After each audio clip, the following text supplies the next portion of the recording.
नमस्कार, स्वागत है आपका। मैं हूं मनोज मनु। आतंक के हाफिज, पाकिस्तान के हीरो, और ये ऐसे ही नहीं कहा जा रहा बल्कि यही पाकिस्तान की सच्चाई है। आतंकियों को संरक्षण देना, आतंकियों को पालना पोषना, भारत में हमले के लिए आतंकियों को ट्रेनिंग देना, पाकिस्तान का ये चेहरा तो पूरी दुनिया जानती है। लेकिन जब आतंकियों का सफाया हो रहा है और पाकिस्तान में हिंद के दुश्मन ढेर हो रहे हैं, तब पाकिस्तान के हुक्मरान और मुनीर की सेना आतंकियों के जनाजे पर आंसू बहा रही है। पहले ऑपरेशन सिंदूर के दौरान मारे गए आतंकियों के जनाजे में पाकिस्तान के सैन्य अफसर शामिल हुए। आतंकियों के लिए शहबाज ने शोक संवेदनाएं भेजी, और कल जब आतंकी हाफिज सईद का राइट हैंड, लश्कर का टॉप कमांडर रजुल्लाह निजमानी उर्फ अबू सैफुल्लाह मारा गया, तो उसके जनाजे में भी पाकिस्तान के अफसर शामिल हुए। साफ है कि वो आतंकी जो बेगुनाहों का खून बहाते हैं, भारत में आतंकी हमले को अंजाम देते हैं, वो पाकिस्तान के लिए हीरो हैं। ऐसे में सवाल है कि आखिर पाकिस्तान दुनिया में कब तक झूठ बोलेगा, पाकिस्तान कैसे सुधरेगा, और सवाल यह भी है कि पाकिस्तान का पक्का इलाज कैसे होगा। आज इसी मुद्दे पर हम चर्चा करेंगे। कई मेहमान मेरे साथ मौजूद होंगे, लेकिन उसके पहले यह रिपोर्ट देखिए।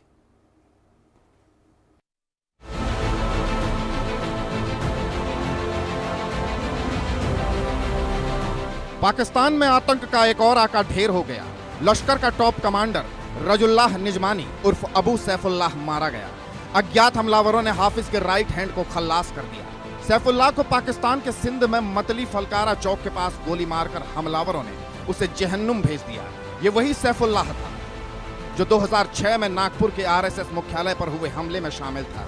इसके अलावा 2008 में उत्तर प्रदेश के रामपुर में सीआरपीएफ कैंप पर हुए आतंकी हमले की साजिश रची थी। 2005 में आईआईएससी बेंगलुरु पर हमले की साजिश का मास्टरमाइंड था। सैफुल्लाह आतंकियों को घुसपैठ कराने में मदद करता था। नेपाल में लश्कर के मॉड्यूल पर काम कर रहा था। लेकिन इसके खात्मे के बाद एक बार फिर पाकिस्तान का नापाक चेहरा उजागर हो गया। पाकिस्तान का आतंकी प्रेम जगजाहिर हो गया। इन तस्वीरों को देखिए। ये तस्वीरें आतंकी सैफुल्लाह के जनाजे की हैं, जहां पाकिस्तानी झंडे में उसका जनाजा निकला। आतंकी के जनाजे में पाकिस्तान के कई अफसर शामिल हुए। आतंकी के जनाजे को राजकीय सम्मान दिया गया। इस दौरान कई लश्कर के आतंकी भी मौजूद थे। हालांकि यह पहली दफा नहीं है जब पाकिस्तान का आतंक के प्रति असली चेहरा उजागर हुआ हो। इससे पहले जब ऑपरेशन सिंदूर के दौरान भारतीय सेना ने पाकिस्तान में लश्कर और जैश के कई आतंकियों की कब्र खोद दी थी, तब भी आतंकियों के नमाज जनाजा में मुनीर के कई टॉप अफसर पहुंचे थे। शहबाज मुनीर ने आतंकियों के जनाजे पर आंसू बहाए थे। तब पाकिस्तान के आतंक प्रेम की ये तस्वीरें पूरी दुनिया ने देखी थी। I wonder what message this picture actually sends to all of you. This is a question that is worth asking. Pakistan का पाप सामने आया। आतंक पर पाकिस्तान पूरी दुनिया में बेनकाब हुआ, लेकिन आतंकियों के प्रति उसके प्रेम में कोई कमी नहीं आई। लेकिन जब आतंक के गढ़ में ही आतंकियों का खात्मा होने लगा, तो मुनीर की सेना में हड़कंप मच गया। सैफुल्लाह के ढेर होते ही आतंकी हाफिज सईद के बेटे तलहा सईद की सुरक्षा बढ़ा दी। पाकिस्तान की खुफिया एजेंसी आईएसआई और पाक सेना ने आतंकियों को ज्यादा मूवमेंट नहीं करने की सलाह दी। साथ ही भारत के सभी मोस्ट वांटेड को अंडरग्राउंड कर लिया। एक और खौफ के मारे पाकिस्तानी सेना ने अपने बेस में आतंकियों को शरण दी, तो दूसरी ओर आतंक के आका लश्कर सरगना हाफिज सईद को पाकिस्तान का हीरो बनाने का प्रोपेगेंडा शुरू कर दिया। हाफिज सईद से हमदर्दी दिखाने के लिए जमात इस्लामी को आगे किया, और पाकिस्तान की ऑल पार्टी कॉन्फ्रेंस में शहबाज से मांग की गई कि पाकिस्तान की कोर्ट लखपत जेल में कैद लश्कर सरगना को रिहा किया जाए। प्रोफेसर हाफिज मोहम्मद सईद पाकिस्तान के मुअज़्ज़ज़ शहरी, इल्म दोस्त, इंसानियत दोस्त और जज्बे खिदमत खल्क से सरशार शख्सियत है। आए रोज हिंदुस्तान का उनके खिलाफ प्रोपेगेंडा करना, झूठ की बुनियाद पर दुनिया में वावेला करना शर्मनाक और मुजरिमाना हरकत है। उसकी मजम्मत करते हुए हुकूमत पाकिस्तान से उनके रिहाई का फौरी तौर पर मुतालबा करते हैं। साफ है, जिसने सैकड़ों निर्दोषों को मारा, जो भारत के खिलाफ आतंकी साजिश रचता है, वो मुनीर और शहबाज का हीरो है। उसे पाकिस्तानी सेना की शह मिली है, और इसीलिए कहा जा रहा है कि आतंक के हाफिज पाकिस्तान के hero. Bureau report, India news. विस्तार से चर्चा करेंगे, समझने की कोशिश करेंगे। मेजर जनरल रिटायर्ड एजीपी जैनी साहब जो कि डिफेंस एक्सपर्ट हैं, मेरे साथ मौजूद हैं। Doctor Amjad Ayub Mirza PoK activist हैं। नाजिया इलाही खान सामाजिक कार्यकर्ता मेरे साथ मौजूद हैं और महरान मरी बलोच एक्टिविस्ट मेरे साथ मौजूद होंगे। हम चर्चा करेंगे, समझने की कोशिश करेंगे, लेकिन सबसे पहले मैं जैनी साहब के पास चलूँगा और उनसे पूछने की कोशिश करूँगा, क्योंकि जैनी साहब, आपको याद होगा कि पहले भी मसूद अजहर के हमलों पर जब ठिकानों पर हमला हुआ, उन ठिकानों से तमाम जिंदा और कुछ दफन आतंकी निकले। उसके बाद भी पाकिस्तान की सेना ने किस तरीके से उनका राजकीय सम्मान के साथ अंतिम संस्कार किया, और कुछ वैसी ही तस्वीरें अब उस सैफुल्लाह के साथ दिखाई दे रही हैं। फिर बार बार पाकिस्तान इस बात का जिक्र क्यों करता है कि पाकिस्तान की सरजमी का इस्तेमाल आतंकवाद के लिए नहीं होता है? Thank you Manoj once again for inviting me on your channel. बड़ा मजा आता है आपके साथ डिबेट करने में। जी शुक्रिया। देखिए, ऐसा नापाक देश पाकिस्तान जैसा दुनिया देख रही है। अभी मुझे रिपीट करने की जरूरत नहीं है मनोज, अभी आप पिछले 5 मिनट में आपने सारी तस्वीर उनकी नंगी करके दिखा दी। किस तरीके से उनके बड़े बड़े जनरल्स जो है वो उनके आतंकियों के ताबूत पे सलूट कर रहे हैं, किस तरीके से उनके जनाजों में शामिल हो रहे हैं, किस तरीके से उनके जो आतंकी मारे गए हैं वो नेशनल फ्लैग में ड्रेप करके जो ऑनर, जो वक़्त उनके सिपाहियों को नहीं दी जाती है वो उनके आतंकियों को दी जा रही है। और किस बेशर्मी से उनका मिनिस्टर पार्लियामेंट में क्या लहजे में, क्या शुद्ध उर्दू में बोल रहा है कि जी हम उनको रिहाई की मुतालिबा करते हैं, उनको जेल से रिहा किया जाए। ऐसे देश के बारे में मनोज क्या कहा जा सकता है? दुनिया देख रही है, क्योंकि पाकिस्तान का ये स्ट्रैटेजी है। पाकिस्तान इनको स्ट्रैटेजिक एसेट्स बोलते हैं, और वो यहां तक कह रहे हैं उनके मिनिस्टर, डिफेंस मिनिस्टर, कि ये गंदा खेल हम यूएसए के बिहाफ पे उनके बदौलत पिछले 3 दशक से खेल रहे हैं। 1971 के बाद मनोज, जब इनकी पिटाई हुई और बांग्लादेश अलग हो गया, इनकी 2 नेशन थ्योरी तहस नहस हो गई, तब इनको एहसास हुआ कि ये हमारे साथ कन्वेंशनल वॉर नहीं लड़ सकते किसी भी हालत में। तो इन्होंने 2 रास्ते अपनाए। एक तो इन्होंने बोला 1000 साल हम घास खाएंगे लेकिन हम बम बनाएंगे, और दूसरा ये आतंकवाद करेंगे। आतंकवाद करेंगे, आप आतंकवाद का अगर जवाब दोगे तो हम जो है बम की धमकी देंगे, आपको बम का अब क्या हो गया कि ये सारी चीजें, 2 नेशन थ्योरी फ्लैट हो गई, आतंकवाद भी इनका फ्लैट हो गया। जो सर्जिकल स्ट्राइक और बालाकोट वो तो इतिहास हो गए। अब जो ठुकाई हुई है इनकी सिंदूर में, पहले तो लाइन ऑफ कंट्रोल पे ही पिटाई होती थी, अब तो डीप इनसाइड पाकिस्तान, मुरीद के, सियालकोट, भावलपुर, आप देखो सरगोदा, कहाँ रहीम यार खान, सुकूर, अरे कहाँ नहीं जाके घर में मारा इनको। अब फिर भी अभी ये दिखा रहे हैं, अब पार्लियामेंट में उनकी रिहाई की जो है वो बिल्कुल उनकी रिहाई की मांग कर रहे हैं। हमारे साथ कुछ और मेहमान, उनसे चर्चा कर लेंगे। डॉक्टर अमजद अयूब मिर्जा साहब हैं, पीओके एक्टिविस्ट हैं। मिर्जा साहब, इन तस्वीरों को देखकर क्या लगता है आपको? इन तस्वीरों को देखकर ये लगता है कि ये सुधरने वाले लोग नहीं हैं, ये नहीं सुधरेंगे, और इसका जब तक अंतिम संस्कार नहीं होगा ये प्रॉब्लम दूर नहीं होगी। देखिए, दहशतगर्दी जो है वो पाकिस्तान की एक बुनियाद है। पाकिस्तान बना ही दहशतगर्दी के ऊपर था। ये कम्युनलिज्म जो है उसका ये कम्युनलिज्म एक पोलाइट नाम दिया गया है दहशतगर्दी को, कत्लेआम को। उसको हम कहते थे कम्युनलिज्म हो गया, कम्युनलिज्म हो गया। भाई कम्युनलिज्म क्या है? कम्युनलिज्म है दूसरे को कत्ल करना, दूसरे को मारना, दूसरे से नफरत करना, दूसरे के लिए उसकी जिंदगी तंग कर देना। और इसी कम्युनलिज्म की बुनियाद पे पाकिस्तान को हिंदुस्तान से काट के बनाया गया था, अंग्रेजों ने बनाया था। कम्युनलिज्म, मॉरलेमेंटो रिफॉर्म 1909 से लेके जो सेपरेट लेजिस्लेटर किया था मुसलमानों और हिंदुओं का। ठीक है, मुसलमान और हिंदुओं के बीच में शुरू से एक तनाव रहा, लेकिन उस तनाव को इंस्टीट्यूशनलाइज अंग्रेजों ने किया जी। वो तनाव सॉल्व करने के लिए उन्होंने नहीं कुछ किया, उसको इंस्टीट्यूशनलाइज किया। और वो चलते चलते सर सैयद अहमद खान, जिसको जैसे जो है वो मैं कहूँगा कि इंतहाई वतन दुश्मन लोग वो हीरो बनाए हुए हैं। मुझे ये बताएं, सबसे पहले तो आप मुझे ये बताएं, आपने अपने घर की सफाई की है? मुझे ये बताएं कि अलीगढ़ यूनिवर्सिटी में मोहम्मद अली जिन्ना का फोटो क्यों लगा हुआ है?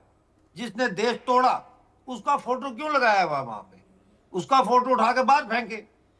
आप ये बड़ी बात आपने कही है, और जब आप ये बात कर रहे थे, आपने ये बात उठाई तो नियाज इलाही मुस्कुराने लगी है। नियाज इलाही बात तो पते की कर रहे हैं। मनोज जी, हर हर महादेव और जय हिंद जी। बिल्कुल, बहुत उचित और बहुत सही बात कही है। और मैंने हमेशा 2017 से ये बात उठाई है कि भारत को 2 फ्रंट से नहीं 2.5 फ्रंट से लड़ना पड़ रहा है। आज अगर भारत से स्पाई हरियाणा से निकल रहे हैं, बंगाल से निकल रहे हैं, कर्नाटका से मुस्कान निकल रही थी और अलकायदा उसके पक्ष में बात कर रहा था, तो हमें अपने गिरबान में भी झांकने की जरूरत है कि आज जितने भी भारत में जो वक्फ को लेकर के तमाशा बनाते हैं या यूसीसी को लेकर के तमाशा बनाते हैं या यूट्यूब चैनल के माध्यम से पाकिस्तान को खूबसूरत दिखाने की कोशिश करते हैं या जिन्ना के बनाए हुए शरिया को हमारे देश के सर्वोच्च न्यायपालिका में समझाने की कोशिश करते हैं या शरिया और इस्लाम को हमारे भारत में मनवाने की कोशिश करते हैं, तो हम जैसे 120 करोड़ की आबादी वाले ये प्रश्न चिन्ह क्यों नहीं उठाते हैं कि शरिया वो मानेगा जो जिन्ना को मानता है, इस्लाम वो मानेगा जो अरब का है, और कुरान वो मानेगा जो अरब से होकर के यहाँ आया है। भाई हम क्यों मानेंगे? हम संविधान मानेंगे। और एकदम उचित जवाब उन्होंने दिया है, अभी जो मेरे से पहले प्रवक्ता बोल रहे थे पाकिस्तान से, कि आखिर जिन्ना का शरिया और जिन्ना की तस्वीर भारत कब तक ढोता रहेगा? कब तक ढोता रहेगा? क्या हम भी ट्रम्प चाचा की तरह बेवकूफ है क्या? आज ट्रम्प चाचा को IMF का लोन का खजाना उन्होंने खोला है ये टेरर और टेररिस्ट को देने के लिए। क्या वो भूल गए हैं कि उसामा बिन लादेन के नाम पर कितना पाकिस्तान ने पैसा लिया था और उसामा बिन लादेन को अपने ही तहखाने में रख करके रोटी और बोटी दिया था? हम पाकिस्तान के किस पर विश्वास तो करना छोड़िए, मैं तो थूकती हूँ पाकिस्तान पर। ये जो नया ISPR चीफ है, ये उसामा बिन लादेन के साथ उसका बाप काम करता था। अब आप सोचिए, Sultan Bashiruddin, father of major general Ahmed Sharif, अब शाहिद अफरीदी जो निकाल रहा था कि भाई जो फतह हो गई, अब उसका भाई जो साकिब है कजन, वो खुद टेररिस्ट था, टेररिस्ट ऑर्गेनाइजेशन में काम करता था। तो ये पाकिस्तान को जिन्ना ने बनाया ही था आतंक के लिए। इस पाकिस्तान को जिन्ना ने बनाया ही था बेहूदगी और बेशर्मी के लिए। इस पाकिस्तान को जिन्ना ने बनाया ही था बम गोले बारूद के सप्लाई के लिए। इस पाकिस्तान को जिन्ना ने बनाया ही था इस्लाम के जस्टिफिकेशन पर नंगा नाच करने के लिए। आज पाकिस्तान की इतनी औकात नहीं है कि वो ब्लोच के डॉक्टर मारंग से आंखें मिला करके ये बता सके कि डॉक्टर मारंग तुम झूठ बोल रही हो, हमने किसी बच्चे को किडनैप नहीं किया, हमने ब्लोच के बच्चों को उठा करके उसकी किडनी और अतड़ियां नहीं बेची हैं, हमने ब्लोच की महिलाओं को उठा करके बाजार में बिक्री नहीं किया है, हमने ब्लोच के बच्चों को मार करके कब्रिस्तान में दफन नहीं किया है। बोल सकता है पाकिस्तान शहबाज शरीफ के कलेजे में ताकत है कि डॉक्टर मारंग से सिर्फ सामना कर ले? नहीं कर पाएगा। भारत तो छोड़िए, भारत तो उसका बाप है। भारत नहीं होता तो पाकिस्तान नहीं होता। गांधी और नेहरू के किए हुए गुनाह का हम लोगों को भरना पड़ रहा है सब कुछ। नियाज आपके पास आएंगे। इस बीच एक बड़ी खबर आ रही है, पाकिस्तान से बड़ी साजिश का खुलासा हुआ है। ऑपरेशन सिंदूर से पाकिस्तान की आर्मी बौखलाई है। पाक आर्मी की लश्कर आतंकवादियों के साथ बैठक भी हुई है पीओके में। ये बैठक पीओके में हुई है। पीओके में लश्कर आतंकियों से पाक आर्मी की मुलाकात हुई है। LOC पर पाक आर्मी और लश्कर आतंकवादियों ने दौरा भी किया है। सुरंग बनाकर भारत में घुसपैठ की प्लानिंग करने की भी कोशिश की गई है। घुसपैठ के लिए सुरंगों का सहारा ले सकते हैं आतंकी, इस बात की जानकारी सूत्रों के हवाले से सामने आई है। LOC पर जो दौरा किया गया है, उस दौरा करने का एक वीडियो जिसमें लश्कर और पाक के तमाम आला अधिकारी मौजूद हैं, लश्कर के कमांडर मौजूद हैं, आप तस्वीरों में देख सकते हैं। और वो पाकिस्तान की आर्मी के साथ बाकायदा मुलाकात कर रहे हैं, प्लानिंग कर रहे हैं, गले मिल रहे हैं। ये तमाम सारी तस्वीरें हैं, ये तस्वीरें बताती हैं कि गठजोड़ पाकिस्तान की सेना का, ISI का और पाकिस्तान के आतंकवादी संगठनों का कितना मजबूत है, वो दिखाई देता है। बलूच से मेरे साथ महरान मर्री जुड़े हैं। जिस बात का जिक्र अभी नियाज इलाही खान भी कर रही थी कि पाकिस्तान का दंश किस तरीके से बलूच ने झेला है, बलूचिस्तान ने झेला है, जो तकलीफें झेली और आज भी बलूचिस्तान झेल रहा है, बलूच के लोग झेल रहे हैं। बावजूद इसके पाकिस्तान की हरकतें, पाकिस्तान की बदमाशी और पाकिस्तान की बेशर्मी खत्म नहीं होती।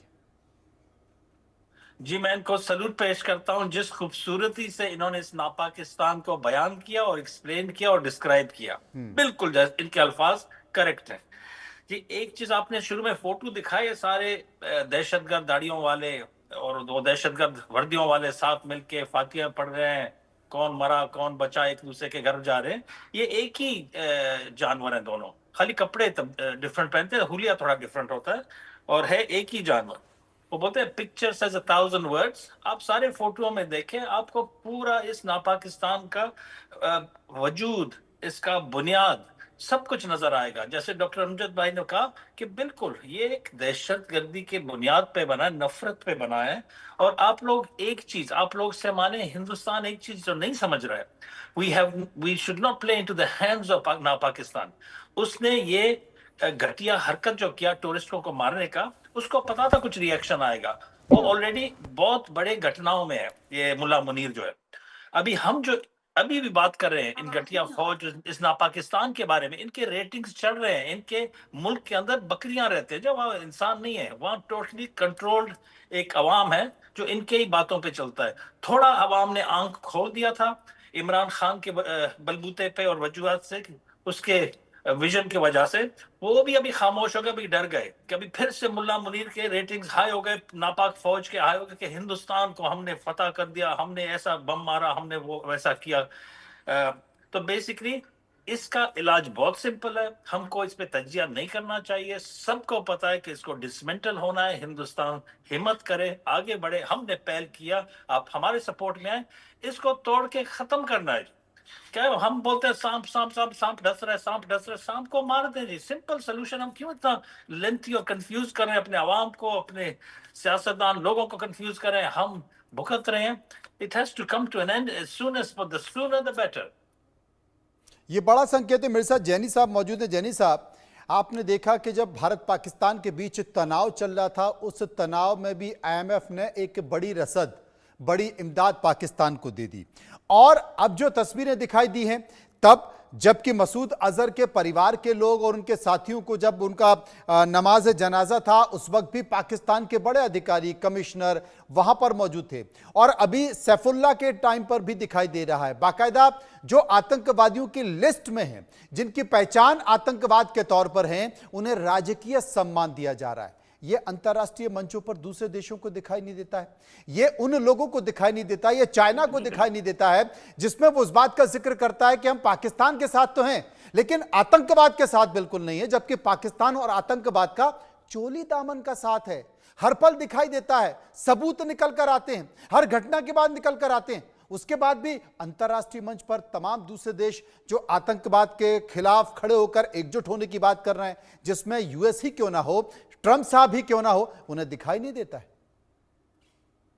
मनोज, जो आपने बात कही 16 आने सच, बिल्कुल इसके ऊपर मैं एक सेंटेंस बोलूंगा जो कि आपके को पैनलिस्ट और दर्शक समझना जरूरी है कि जो नेशनल इंटरेस्ट होते हैं हर एक कंट्री के, आपने चाइना का जिक्र किया, अमेरिका जिक्र किया, IMF का जिक्र किया और बाकी देशों का जिक्र किया, टर्की है, ईरान है, Istanbul. There are no permanent friends और permanent enemies, there are only permanent interest. आज भी हम जो पहले बोला करते थे, आपको याद होगा 90 के दशक में पाकिस्तान को अमेरिका ने फ्रंट लाइन स्टेट डिक्लेयर किया था। क्यों? क्योंकि जो उनकी रशियन से लड़ाई थी अफगानिस्तान में, उसमें पाकिस्तान का इस्तेमाल किया जा रहा था। पाकिस्तान ने ही तालिबान को खड़ा किया था और तालिबान को रशियंस के अगेंस्ट यूज कर रहे थे। अब क्या कहानी बाद में हुई और दोबारा हुई और किस तरीके से अमेरिकन भागे दुम दबा के और किस तरीके से वो पूरा अफगानिस्तान दोबारा 20 साल के बाद वापस तालिबान 2 के हाथ में आ गया, वो कहानी अलग है। बट आज भी Pakistan continues to be a frontline state, if not frontline, let me say half frontline state of America. आप देखें किस बदतमीजी से उन्होंने IMF का लोन जो है वो दिलाया है। ये डरा करके आप सीज फायर करा लो, आप समझी करा लो, सिंदूर को बंद कर दो, रोक दो, तब हम लोन देंगे। उनका डीजीओरिंग कर रहा है, उनका जो मिनिस्टर है पार्लियामेंट में बोल रहा है हम तब समझी करने के लिए तैयार हैं, क्योंकि उनको पैसा चाहिए था।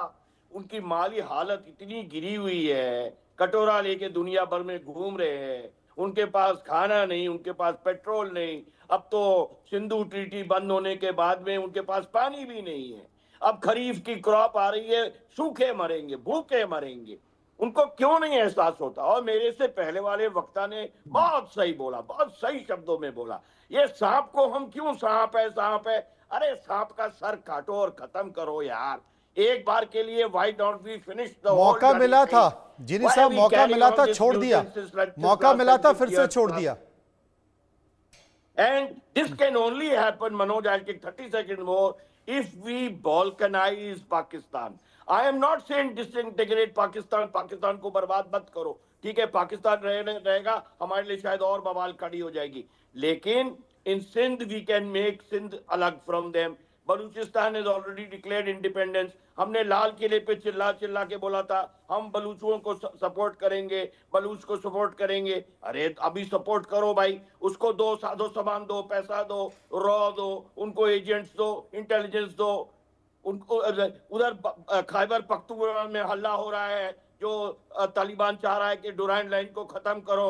अफगानिस्तान में तालिबान बोल रहा है कि डुरैंड लाइन खत्म करो। उनके खुद के देश में तहरीके पाकिस्तान तालिबान जो है, जिसको कि वो गुड तालिबान, वो तो जिनी साहब चल ही रहा है, क्योंकि सैफुल्लाह को अचानक से कुछ अनजाने लोग आकर ठोक कर चले गए, मार कर चले गए, तो ऐसे ही थोड़ी चले गए होंगे, कहीं ना कहीं कुछ हुआ होगा, कुछ प्लानिंग हुई होगी, इसलिए मार कर चले गए। मेरे साथ डॉक्टर अमजद मौजूद हैं। डॉक्टर अमजद, सबसे बड़ी बात है कि हाफिज सईद तो अंतर्राष्ट्रीय लिस्ट में भी शामिल है, यूएस की लिस्ट में मोस्ट वांटेड आतंकवादी के तौर पर मौजूद हैं।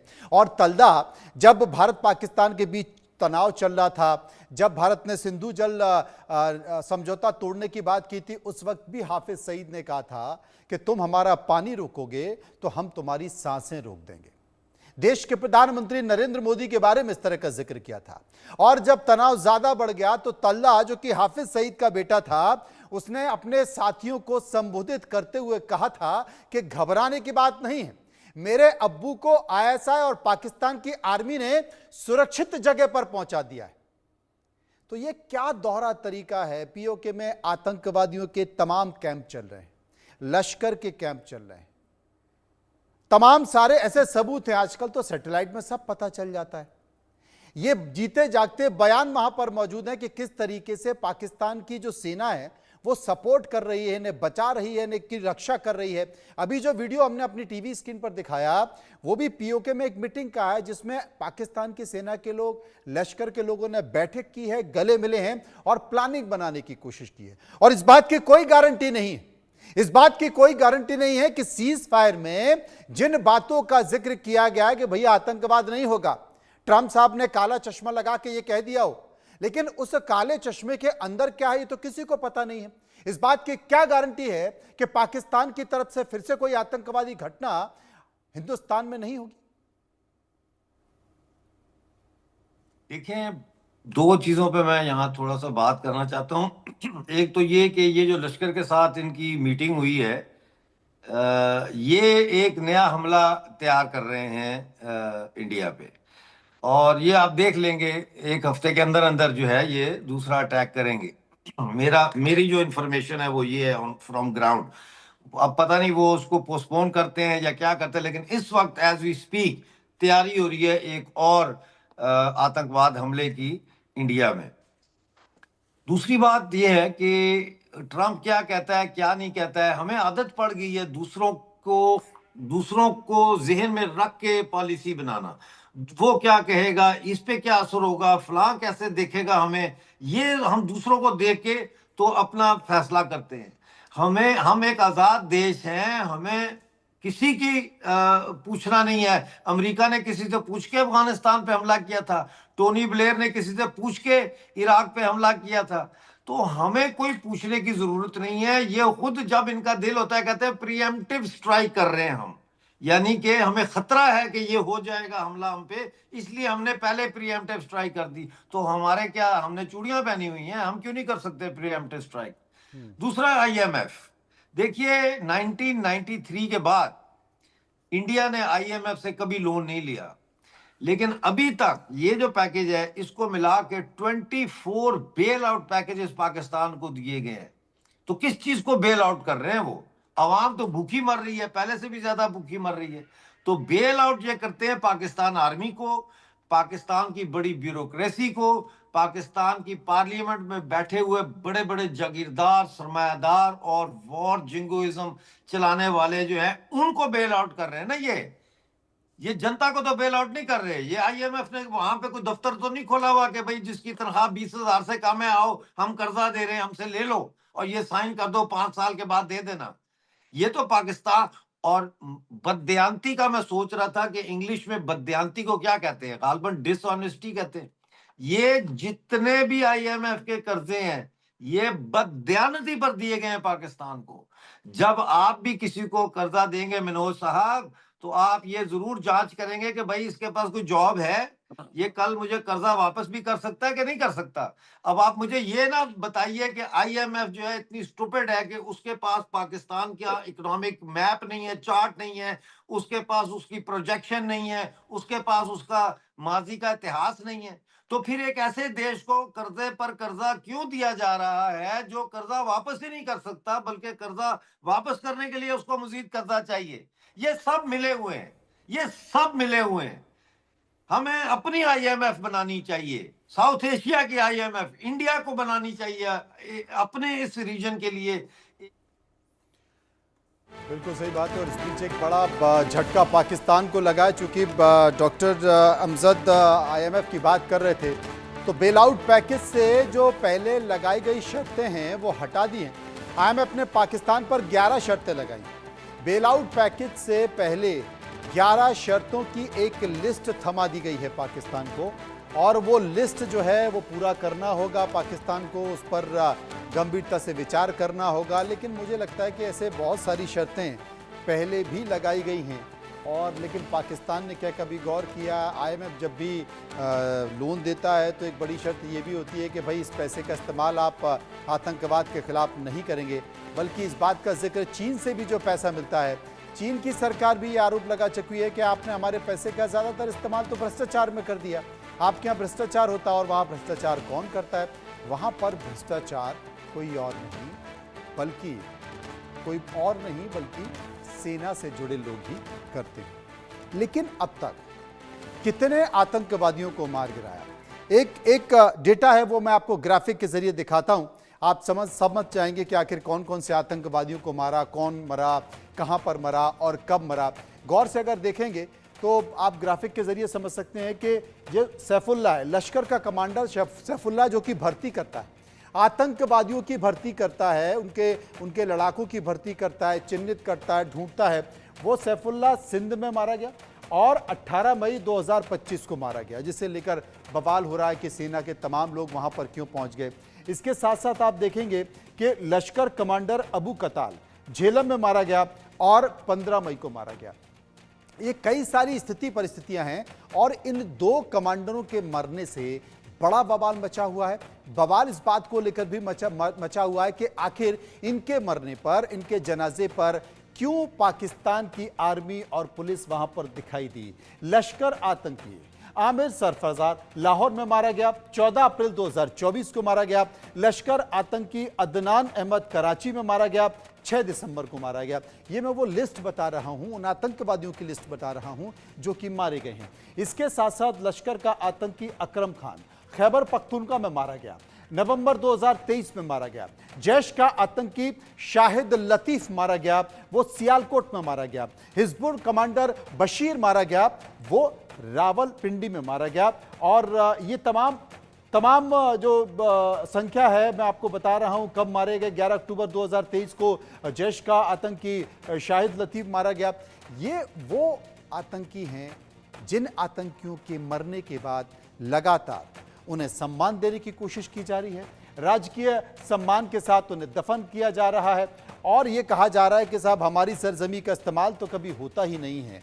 और तमाम ये जो आतंकवादी हैं इनका पाकिस्तान से कोई लेना देना नहीं है, हमने कभी सपोर्ट नहीं किया है। जबकि नियाजी जो हैं वो भी बता रही थी कि साहब लादेन के साथ किसने काम किया, ISI के चीफ जो हैं वो लादेन के साथ काम कर चुके हैं, तमाम सारी चीज़ें।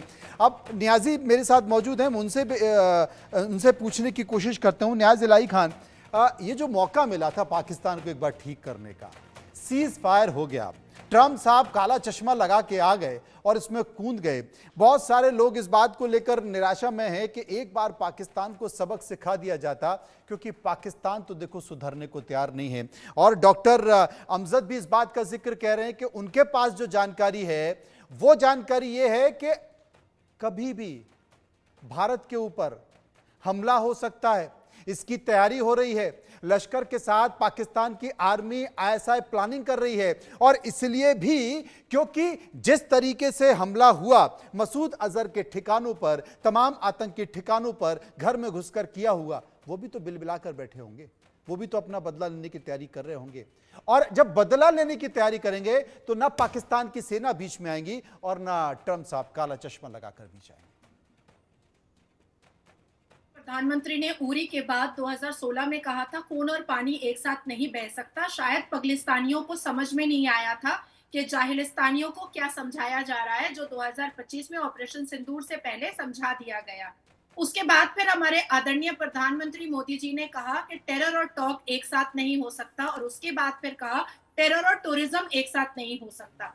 और तीनों चीजों पर वो बिल्कुल कड़े उतरे हैं, स्टक उतरे हैं, और पीछे हटने वालों में से आदरणीय प्रधानमंत्री बिल्कुल भी नहीं है, क्योंकि ये कांग्रेस की सरकार नहीं है और कोई गांधी परिवार का यहाँ पर प्रधानमंत्री नहीं बैठा है कि 93,000 पाकिस्तान की सेना को बाहिफाजत भेज दिया जाएगा और 54 भारत की सेना का अता पता भी पाकिस्तानियों से नहीं पूछा जाएगा। ये मोदी की सरकार है।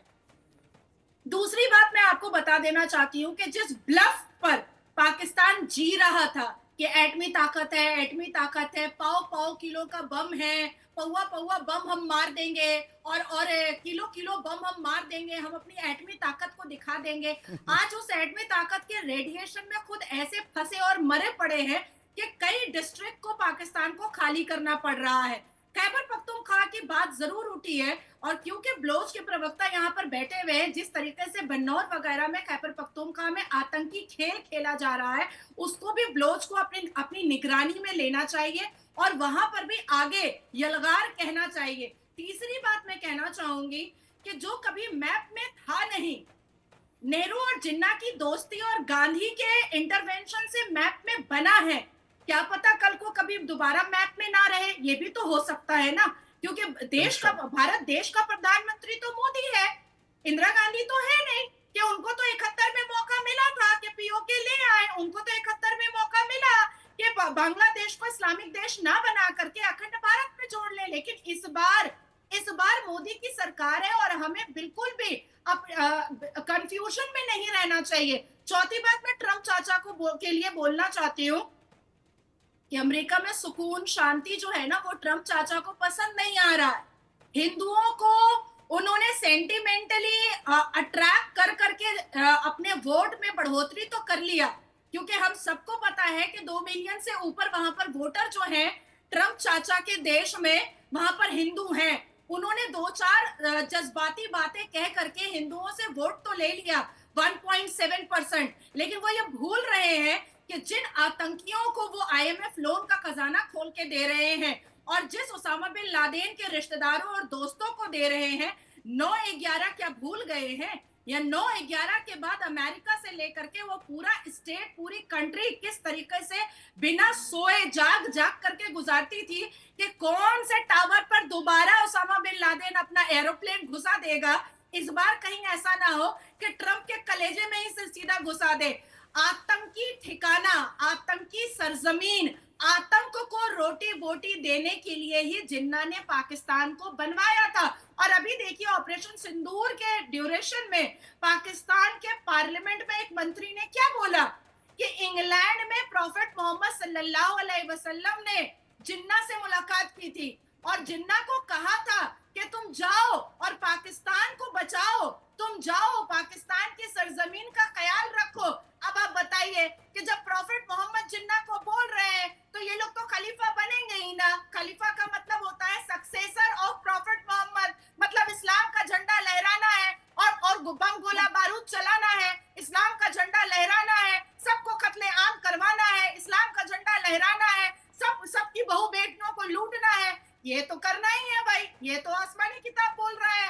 अब जो 9 आतंकी ठिकानों को भारत के सेना ने ऑपरेशन सिंदूर के माध्यम से नेस्त नाबूद बर्बाद किया, और सबसे बड़ा अचीवमेंट जो हुआ वो लश्कर तैयबा जैश मोहम्मद के मदरसों को बर्बाद करना, सबसे बड़ा अचीवमेंट। लेकिन आश्चर्य वाली बात और सबसे ज्यादा सोचने वाली बात मनोज जी ये है कि जो जैश मोहम्मद के मदरसे में पढ़ाया जा रहा था वही किताब तो हमारे भारत के भी मदरसों में पढ़ाया जाता है, सेम किताब पढ़ाया जाता है। इसलिए मुझे ऐसा लगता है कि इस बार पाकिस्तान ने अगर जरा सा भी चूं-चां किया तो ना ट्रंप चाचा साथ में आएंगे, ना तुर्की के चाचा साथ में आएंगे लाल झंडा और चांद सितारा लेकर के, और ना ही चाइना के चिंगबिंग सामने में आएंगे। इस बार मोदी होगा और पाकिस्तान की सरजमीन होगी और बर्बादी का आलम लगता तो नाजिया लगता तो यही है, उम्मीद तो यही है, क्योंकि ये कहा गया है कि अब अगर होगा तो छोड़ेंगे, लेकिन पाकिस्तान पता नहीं सुधरेगा कि नहीं सुधरेगा। मेहरान मर्री हमारे साथ मौजूद हैं। अगर 1960 से देखा जाए तो लगातार बलूच को लेकर, बलूचिस्तान को लेकर, बलूच के जो तमाम कबीले के लोग हैं उनसे झूठ बोलकर, कुरान की कसम खाकर बार बार बलूचिस्तान के लोगों के साथ धोखा करता रहा है पाकिस्तान, और अभी भी धोखा कर रहा है। क्या बलूच भी, अब ये मान लिया जाए बलूच के लोग भी इस धोखे से तंग आ चुके हैं और वो अब पाकिस्तान से अलग होने के लिए छटपटा रहे हैं? जी, बलोच इस नापाक के धोखे को रोजे अव्वल से जानता है, लेकिन बलोच मजबूर है। बलोच अपने औकात के मुताबिक काफी अच्छा जंग लड़ रहा है आजादी के लिए अपने। अभी इंडिया को समझना चाहिए, सोचना चाहिए कि इंडिया इस दुश्मन को पालना चाहता है, इसको मारना चाहता है, इसके साथ फिर से निगोशिएट करना चाहता है, मतलब क्या तरीका कार इख्तियार करना चाहता है। तो जी एक और, सॉरी मैं थोड़ा डिस्ट्रैक्ट हो गया जी। एक बात सबको मद्देनजर रखना चाहिए कि बांग्लादेश को आप इग्नोर नहीं कर सकते। जो गंदा गेम नापाक फौज और नापाक एजेंसियां अभी बांग्लादेश में खेल रहे हैं, जैसे डॉक्टर अमजद साहब ने कहा कि फिर से अटैक होगा खुदा न खासा इंडिया पे, अगर होगा ये बांग्लादेश से होगा। ये बंगाली जो इनके नए प्राइम मिनिस्टर बने हुए हैं, ये तो पूरा, वो ट्रंप चाचा को भी इनवाइट किया है, वो चीनियों को भी बुलाया हुआ है, ISI पहले से उधर ही बैठा हुआ है। अभी अफगानिस्तान इनके हाथ से गया, तालिबान समझ गए इन मुनाफिकों के गेम को। अभी ये बांग्लादेश को इस्तेमाल करेंगे एज ए स्प्रिंग बोर्ड, अपना सारा गंद इंटरनेशनल दहशतगर्दी फैलाना, शायद अमेरिका तक पहुंच जाए इनका दहशतगर्दी। लेकिन हमें महसूस होता है कि अभी ये बांग्लादेश को ये बुज़दिल फौज इस्तेमाल करेगा। ये बहुत बड़ी बात जिनी साहब कर रहे हैं मेहरान, क्योंकि वहाँ पर जो स्थिति है, क्योंकि ये कहा ज़रूर जा रहा है कि साहब वहाँ पर चुनाव होंगे, लोकतंत्र के तहत तो चुनाव होंगे, बड़ी परेशान की स्थिति है। लेकिन ऐसे में तब जबकि आवामी लीग पर रोक लगा दी गई है, BNP जो है वो पस्त हुई पड़ी है, उसके पास कोई दम नहीं है, ऑक्सीजन उसके पास है नहीं है। ऐसे में अब वहाँ भी ये माना जा रहा है कि बांग्लादेश की सत्ता भी सेना के हाथ में दिखाई दे रही है, और ये तब और ख़तरनाक हो सकता है भारत के लिए जब वहाँ पाकिस्तान की सेना, पाकिस्तान के ISI, पाकिस्तान के वर्तमान जो वजीर आलम हैं, चाहे वो एक्टिव हों, वो मिल के कोई बड़ी साजिश कर रहे हैं, और अब पाकिस्तान के जरिए नहीं तो बांग्लादेश के जरिए भारत में बड़ी घुसपैठ की प्लानिंग चल रही है। जिनी साहब। हाँ मनोज जी, सॉरी, मैंने आपका वो रजिस्टर नहीं किया। जी। देखिए, जो आपने बात कही, उस बात से मेरे से ज्यादा दुख किसी को शायद नहीं हो सकता है। क्यों मनोज? मैंने 1971 का युद्ध लड़ा है, मैंने बांग्लादेश के आजादी में हिस्सा लिया है, मैंने 8 महीने वहां पर लुंगी, बनियान और बाटा की चप्पल पहन के मुक्ति बहनी, गुनो बहनी, मुजीबो बहनी के साथ में बांग्लादेश को इंडिपेंडेंस होने में मदद की है। अब आप देखें कि हालात इस तरीके के हो गए, जबकि के हमारे 11,000 सिपाही हताहत हुए, अफसर हताहत हुए, कितने अपने लिम्स और अपने हाथ पैर लोगों ने खोए, अपने जान सलामती का नुकसान सहा। अब दोबारा पाकिस्तान को बांग्लादेश बिना लड़े मिल गया, बिना लड़े उनको वापस मिल गया। हमारे लिए मनोज एक और फ्रंट खुल गया है। और मुझे तो एज ए स्ट्रेटेजिस्ट, मुझे as a national security watcher नहीं दिखता कोई रास्ता कि हम बांग्लादेश को अपने तरीके से ले आएंगे या समझा देंगे। क्योंकि जैसे अभी बलूच के वक्ता ने बोला कि वो वहां पर आईएसआई का दब्बा है, वहां पर पाकिस्तान आर्मी का दब्बा है, वहां पे तालिबान वाले भी लोग आ गए हैं, आईएसपीआर का पूल पूरा बोलबाला है। East Pakistan has been reborn, it is a new front for us. तो अभी तो हमारे लिए बवाल बढ़ गया। और बहुत सही उन्होंने बोला कि अगली बार जो शायद कोई अगर होता है आतंक का ऐसा वारदात, तो वो बांग्लादेश से होगा, ऐसे इलाके में होगा जहां पे कि शायद हम अपने दिमाग में अमाम भी नहीं लगा सकते कि भाई यहां कैसे हो गया। तो problem is what it is, where it is. Old wine in new bottle, we have not achieved much except to create a element of fear in the hearts of minds of Pakistan. लेकिन वो इतना बेशर्म देश है, इतनी बेशर्म सेना है कि वो बाज नहीं आनी वाली। और ये करतूते, आज पहलगाम हुआ, कल बडगाम होगा, फिर कोई जलगाम होगा, और कुछ नहीं होगा तो 4 धाम होगा। होगा तो मनोज, होगा जरूर। मैं डॉक्टर अमजद के पास आऊंगा, लेकिन नाजिया जी के पास जाऊंगा। कितने दुख की बात है जिसका जिक्र जिनी साहब कर रहे थे, नाजिया जी, कि करीब 11,000 से ज़्यादा जवानों की शहादत को हमने देखा है। हज़ारों लोग ऐसे हैं जो अपने हाथ और पैर खो चुके, और खुद 8 से 9 महीने जिनी साहब वहाँ पर रहे हैं, उन्होंने आज़ाद कराया।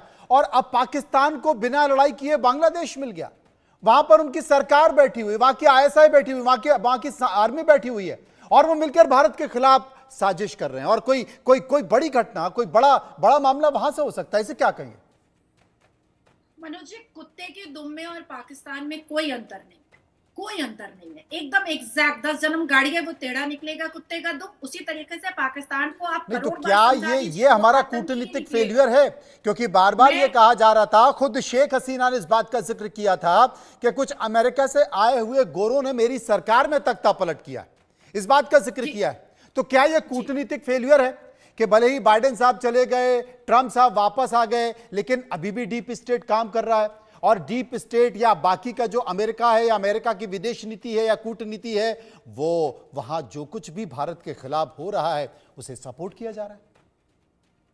देखिए, एक वक्त था जब मुजीबुर रहमान के नेतृत्व में पाकिस्तान के हलक से बांग्लादेश निकाला गया था, और बंगालियों पे जो अत्याचार हुआ था, बंगालियों ने उस अत्याचार का पूरा पुरजोर बदला पाकिस्तानियों से लिया था और पतलून गीली करवा दी थी।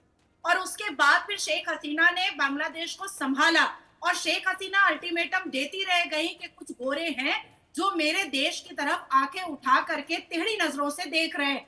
पर ना यूएन ने कोशिश किया सेव करने का, ना इंटरनेशनल कोर्ट ने किया, और ना ही G20 जैसी सभाएं होती रही, उस पर भी किसी तरीके की इस हिसाब से बात हुई।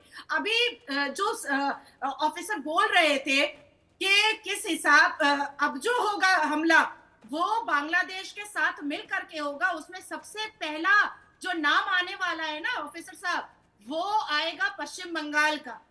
मैं अभी पश्चिम बंगाल में बैठी हुई हूँ और पश्चिम बंगाल में बांग्लादेशी घुसपैठियों का अंबार है, अंबार। और पश्चिम बंगाल में जो ग्राफ पे 27% मुस्लिम है, उसमें भी 20% मुस्लिम आप निकालिए जो बांग्लादेशी और पाकिस्तानी मानसिकता के हैं। और देखिए कि 15 मई को भी दो लड़के ऐसे अरेस्ट हुए जो अपने सोशल मीडिया के माध्यम से पाकिस्तान को इनहेंस कर रहे थे और पाकिस्तान के जय जयकार कर रहे थे और पाकिस्तान का जिंदाबाद कर रहे थे। बाद में काफी लोगों के कंप्लेंट के माध्यम से उसको अरेस्ट किया गया। मैं वही तो बोल रहा हूँ, ये फेलियर किसका है? ये फेलियर मुझे लगता है कि ट्रम्प चाचा जब से आए हैं तब से उन्होंने पूरा उद्यम मचाने की कोशिश कर ली है। डॉक्टर अमजद अयूब साहब को हम कोस रहे थे साहब, देखें मेरी बात सुने, खिलाड़ी निकल गए। हम कभी किसी का फेलियर, उसका फेलियर, इसका फेलियर, ये हम सबका फेलियर है, कलेक्टिव फेलियर। वो कैसे है? वो इस तरह से है कि शेख हसीना इतने सालों से 14 साल मेरे ख्याल है लगभग उन्होंने सरकार चलाई अपनी, if I am not wrong. वो क्या करती रही है शेख हसीना? क्यों मदरसा कल्चर को उन्होंने खत्म नहीं किया? सिर्फ जमात इस्लामी पर पाबंदी लगाने से तो बात नहीं होती। ये मदरसे आप इंडिया में चला रहे हैं, पाकिस्तान में चल रहे हैं, बांग्लादेश में चल रहे हैं। आपको समझ नहीं आ रही कि अपीसमेंट की पॉलिसी पे, रिलीजियस फ्रीडम की जो पॉलिसी है उसकी आड़ लेके, उसका बेनिफिट लेके ये आतंकवादियों के संपोले, क्या होता है, सांप के बच्चे, ये वो वहां पे ट्रेन किए जाते हैं। बिल्कुल सही कहा डॉक्टर अयूब साहब। और पाकिस्तान के प्रधानमंत्री ने इस बात का अपनी जो स्पीच उन्होंने जब पाकिस्तान में दी तो उन्होंने कहा कि जरूरत पड़ी तो हमारे मदरसे में पढ़ने वाले जो छात्र हैं, स्टूडेंट हैं, वो भी जंग के लिए तैयार, वो भी जंग के लिए तैयार है, वो भी हिंदुस्तान से जंग करने जाएंगे। ये बड़ा संकेत है। तो आप जो सवाल उठा रहे हैं वाकई सवाल है, बहुत बहुत शुक्रिया करेंगे, समय का अभाव है, माफी चाहता हूं, बहुत बहुत शुक्रिया करूंगा सभी मेहमानों को जो मेरे साथ इस चर्चा में मौजूद रहे। एक और बड़ी खबर आ रही है। बड़ी खबर यह है कि पाक जासूस ज्योति को लेकर सूत्रों के हवाले से बड़ी खबर है कि ज्योति 15 दिसंबर को जम्मू कश्मीर गई थी। इन्फ्लुएंसर प्रियंका सेनापति के साथ वो गई थी और ज्योति दूध पथरी में ही रुकी थी। पहलगांव का दौरा किया था, सोनमर्ग, गुलमर्ग और कोकरनाग का भी दौरा ज्योति ने किया था। आपको याद है कि 22 तारीख को पहलगांव में बड़ा आतंकी हमला हुआ और उस हमले के पहले ज्योति, जो कि जिसके ऊपर आरोप है कि वो पाकिस्तान की एजेंट हो सकती हैं, ज्योति पहलगांव गई थी। उसने पाकिस्तान को लेकर कई सारे सूचनाओं का आदान प्रदान किया है। इस बात को लेकर जांच एजेंसियां लगातार ज्योति से पूछताछ कर रही हैं और ज्योति भी इस बात का जिक्र कर रही है, ज्योति भी ये कह रही है कि ये फ्रीडम ऑफ स्पीच है और इस तरह का जिक्र कर रही है। लेकिन ज्योति को लेकर एक बड़ी खबर, पाकिस्तान की जासूस ज्योति को लेकर एक बड़ी खबर, पाकिस्तान की कथित जासूस ज्योति को लेकर बड़ी खबर कि वो इन्फ्लुएंसर प्रियंका के साथ पहलगांव के दौरे पर गई थी।